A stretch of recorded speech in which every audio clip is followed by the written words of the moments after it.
Chapter 3 Animal Antics. Mandy craned her head, trying to see down to the front of the school assembly hall. "Who are you looking for?" whispered James. Mandy turned to him. It was Monday morning. She had been thinking a lot about Jack over the weekend. "I'm looking for Jack," she said.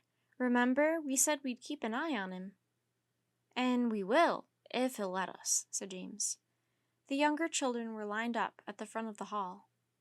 "There he is," said Mandy. "Look, he's talking to Laura Baker."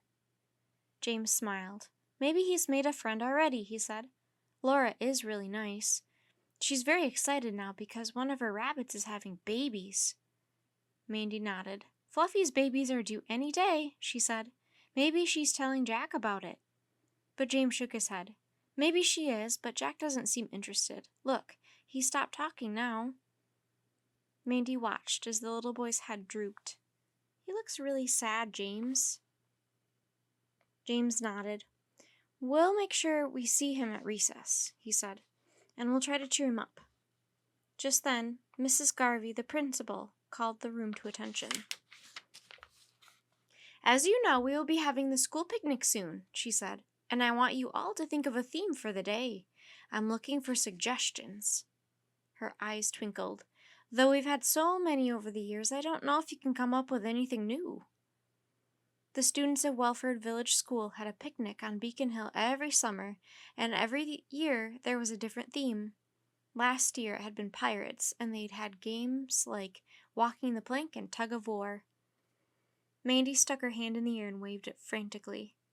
Mrs. Garvey looked at her. "Have you got a suggestion, Mandy?" she said. "Already?" Mandy nodded. "Oh, Mrs. Garvey," she said, "can the theme be animals? We've never had that one before." Mrs. Garvey smiled. "Animals," she said. "I might have known that's what you'd come up with. That sounds like a terrific idea, Mandy." Mandy blushed, and James clapped her on the back. "Great idea," he said.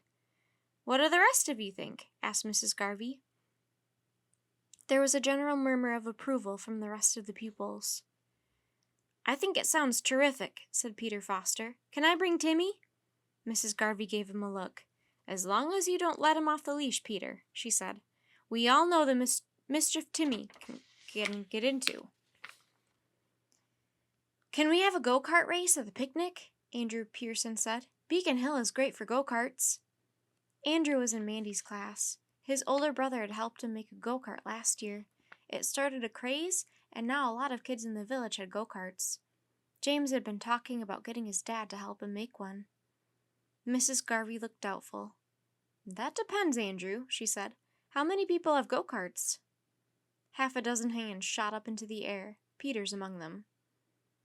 "Pam Stanton's got one," said Mandy, looking across to where Pam was waving her hand wildly in the air. "I wish I had a go-kart," James said. "I'd love to enter the race." Mandy looked at him. "I thought your dad was going to help you make one," she said. James nodded. "He is," he said, "but we haven't gotten around to it yet. Dad's been really busy at work. He hasn't had time."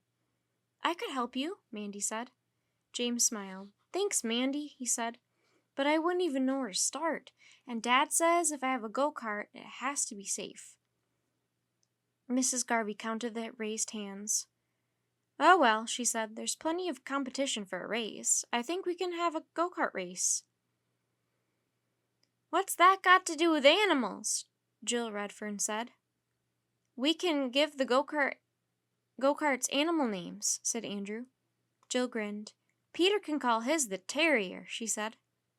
"Lucky for you, Jill, you haven't got a go-kart," said Peter. "You'd have to call it the Tortoise." Jill stuck out her tongue. She had a pet tortoise called Toto. Mrs. Garvey coughed and gave them a look. "Sorry, Mrs. Garvey," said Jill. "But Andrew's idea is a good one," said Mandy. "We can all have all kinds of animal races, like hedgehog races where you have to roll, and snake races where you have to slither," said Jill. "I'll bring Gertie," said Gary Roberts. "She can show you how it's done." Gary Roberts had a pet garter snake called Gertie. "Can we have a rabbit race?" piped up a voice. Mrs. Garvey looked down at little Laura Baker. "Of course we can, Laura," she said. "You ask Mandy about it later." Mandy turned to James. We could use sacks for the rabbit race so that people would have to hop, she said. What? Said James, and Mandy knew he was still thinking about the go-kart race. Mrs. Garvey looked at the assembled students. You've got a lot of time to think about it, she said. Let Mandy have your ideas, and don't forget we'll need a name for the day as well. They had always had a name for the picnic day. Last year it had been Pirate Playtime. Animal Antics, said James, and then blushed. James didn't usually call out during assembly. People liked the name and began repeating it as they filed out of the assembly hall. Animal Antics, said Mandy to James as they separated to go to their classrooms. That's a terrific name. James looked pleased, but he still wasn't as cheerful as usual. Mandy watched as he walked away down the corridor, wondering how she could help. Mandy, Mandy, can we really have a rabbit race? Said a voice at Mandy's elbow. Mandy turned and looked down at Laura Baker. Laura was 7 years old. She had dark curly hair tied up on top of her head with a big red bow. Jack Gardner was with her. Hi, Laura. Hello, Jack, Mandy said. Sure, we'll have a rabbit race, Laura. How is Fluffy? Has she had her babies yet? Laura beamed. Not yet, she said, but she's fine. It won't be long now. Mandy looked at Jack. The little boy looked terribly unhappy. How are you doing, Jack? She asked. Jack looked up at her. Okay, he said in a dull voice. I'm supposed to look after him, said Laura importantly. He's in my class, and he's going to sit next to me. Mandy smiled at the little girl. I'm sure you'll look after him very well, Laura, she said. Come on, Jack, said Laura. We'd better hurry or we'll be late. And Laura sped off down the corridor. Mandy looked at Jack. Then she looked around. Everybody else had gone. Look, Jack, she said quietly. I heard about Fred. Jack's big blue eyes filled with tears. Mandy put out a hand and touched his shoulder. Wouldn't you like another pet? She said. Jack looked up at her and blinked, the tears away. I'll never have another pet, he said, and I'll never like living here. Mandy looked at him sadly. She understood how lonely he felt. Suddenly a voice called down the corridor. Hurry up, Jack, Laura yelled. You don't want to be late on your very first day. Jack turned and marched away. Mandy sighed. First James, and now Jack. What was she going to do about them?